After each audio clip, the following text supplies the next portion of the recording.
take this up one more notch. There's lots of places that we can take this at this point, but again, I've been playing around with distance, okay? So let's look at this final distance, okay? Okay? It's not about getting touched or not getting touched. It's about being touched to the extent where you're damaged.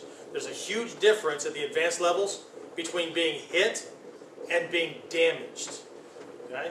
And taking a hit is not the tough guy knocking down your stomach wall so you can take a hard hit. It's about being in a position where he registers a hit, but he's actually walked into the bear's den. While he's busy celebrating a hit and getting ready to go on to the next point, he's done. He's so close that he can't get out again. Okay? So off of this one here, it's about shifting. Okay? So what I want to show with this one is where this stuff is supposed to go at full speed. I didn't want to do those other ones because we were hitting leverage points and things just snap. But I'm actually going to have Jason just haul off and nail this as fast and as hard as he can. Right? And I want to move to, you can hear, maybe not through the rain that's going on outside, but he knows he's registering a hit, and you might even be able to hear it. But I'm talking the whole way through this so that you're going to hear if I take a shot that I'm going to try to cover up. I'm not going to try to cover anything up. So as this thing comes in here, I want to move so that, freeze right here, okay? I'm at this position here, I can reach this far. He's at full extent, full reach, okay? So from here, this fight's done. So when he's moving in, we're going to go back to slow speed again, because the trick, boom, is to go to kamae.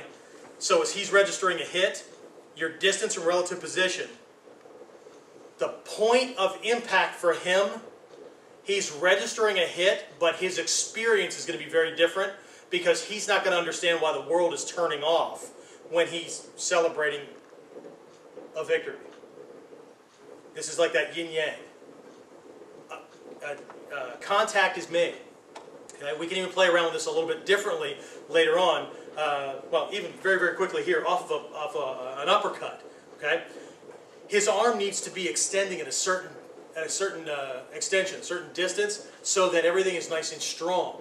Okay, if I can take that away or meet it before that, everything changes. So if he comes in here to do this shot, and I move into it this way, as he continues to unfold with this, okay, when you really get this, you'll be able to throw this guy away from you without using your hands. Another kunage idea. He's touching you. I guess technically I'm touching him.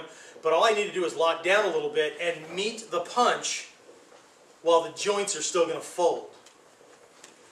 Don't play around with this until you're ready for it, because if you screw this up, you're going to the emergency room, if you make it that far. Okay?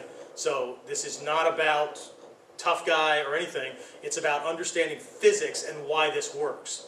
Because if he gets to here or beyond, you're going to be in a world of hurt. Okay, so anyway, so let's go to this. We're going to back it down one notch here. So as the punch comes in, I want to be out here to where he's making contact, but there's no damage. Okay, so here, shift, and then you can do whatever it is you're going to do in here, capturing, catching, checking, whatever it is. Okay, but this point that we're hitting here to complete this lesson is just kind of riding that off, being so good with your kamae and so good with your taihen that you can have him touch you. Full speed again. You can have him touch you, and you're not going to register anything, and you're going to rock his world. He's walking into the bear's den. Okay, this is not a kata. Okay, this is a skill progression from white belt, poop in a breadbasket, successfully moving in until you can literally bait him with the target he wants, and he's done. Okay? Because you need to be able to get him in here. Now, if we think about a regular fight where he throws 1-2 kind of thing, right? But I need to be able. Can I do this guy? Okay. So when I'm using this, this is not going to be one of those bait him and then let's see what happens. My kamae, so we're going full circle. Kamae first, at the very end, it's kamae that beats him.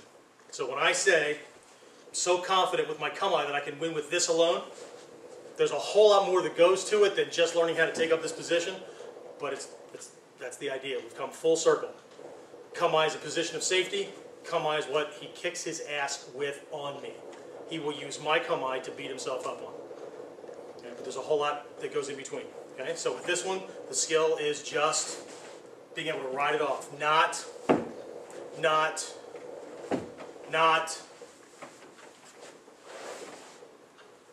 Okay, and he tags. But again, difference between a hit and damage. Okay, that's it. Talk to you next time.